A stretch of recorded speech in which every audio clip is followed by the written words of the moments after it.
Hello and welcome to everybody on Cloud Fitness. So in this series of DBT videos, I am going to tell you today what is hooks in DBT, how we can create it and how we can use the hooks in DBT. So let's move ahead, and before moving ahead, I do recommend all of you guys to connect with me on LinkedIn. I will leave the link in the description box, as well as in case you guys have not subscribed to my channel or you are new to my channel, I do recommend subscribing to my channel as well.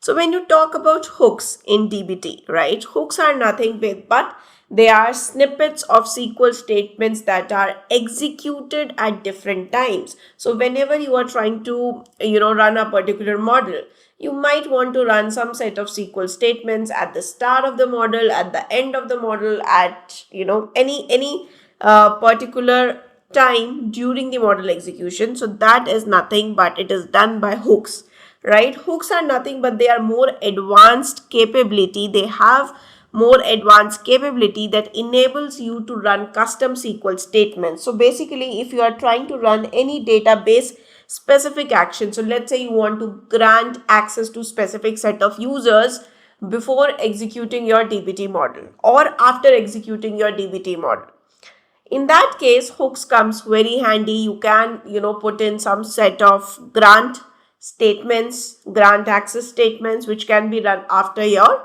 DBT model has run. So that is why you have hooks of different types. When I say different type, they are basically segregated based on the execution. Pre-hook, so whenever they are executed before a model, right, that is the time, then they are called as a pre-hooks. When they are executed after a model, that is called as post hook. On the run start, so they are executed at the start of DBT build statement, right? Similarly, you have on run end. They are executed at the end of the DBT build. So this is nothing but these are hooks, and the examples are whenever you have to create a user defined function. In that case, you can do it via hook, right? Whenever you have to vacuum any tables, or whenever you have to create partitions, whenever you have to create a share on Snowflake, whenever you have to clone a database. So in all these areas, DBT provides hooks that you can version control and execute these statements as part of your DBT project. So let's move ahead and see exactly how you can utilize hooks in the DBT. So if I go ahead over here, you can actually see that we have macros over here, right? So even hooks are a type of macro only. Okay, so you can go to the macro, you can simply create a new file and you can simply call it as macro, and then you can say get value of pi.sql. So I want to create a macro over here which we can run, which we can actually run whenever our model starts, right? So first of all, this is the macro that I will be writing here first. Here, let me simply paste this, and you can actually see that here I'm saying get value of pi. So we all know pi, right? So here there's a macro, curly brackets, percentage symbol. This is the syntax we have already discussed in our past videos. Create or replace function. So we are creating a function in the target schema. Our target schema is already defined in our profiles.yaml file, and then we have get value of the pi function which returns a float which is nothing but 3.14. This is the value. So this is just a sample function to show you. You can write any function, you can write any set of grant statements as well inside this macro. Now if you go to projects.yaml, dbt project.yaml file, so here you have now this is the file which is called in the beginning, right? So here you have to mention the configuration on when you want to run that particular macro.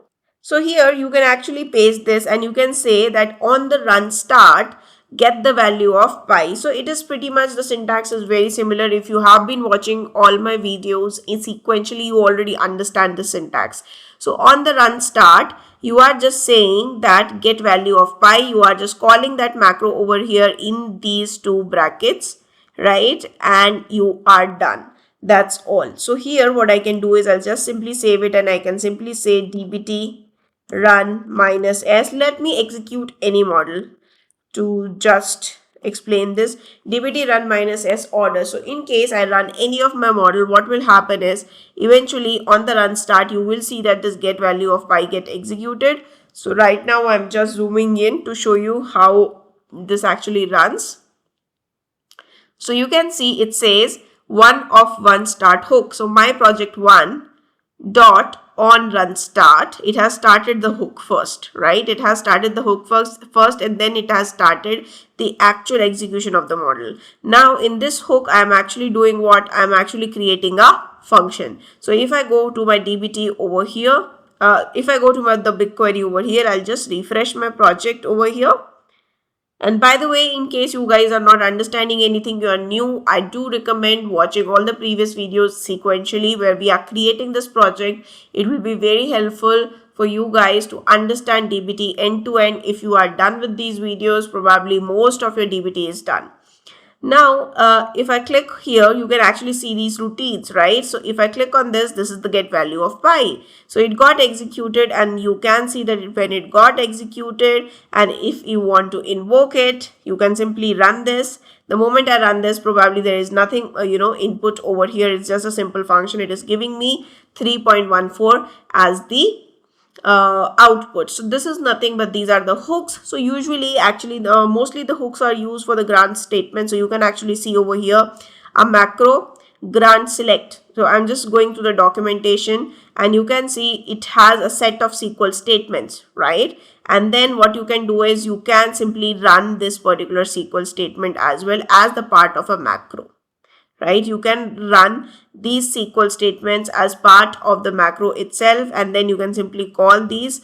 So essentially for the multiple things, you can actually go ahead and use these hooks, to they can be run when you commence a project in different ways. You can see pre-hook, post-hook, on run start, on run end, run operation, right? So if you go to pre-hook, post-hook, right? So you can actually see, this is the pre-hook SQL statement, post-hook SQL statement. So they have pretty much a very good documentation where they have defined each of these.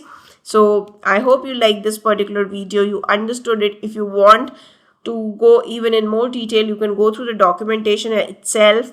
But I think I have given you a very good idea on how these hooks are actually very helpful. So thank you so much for being till here and do remember to like, share and subscribe my channel. Thank you so much for being till here.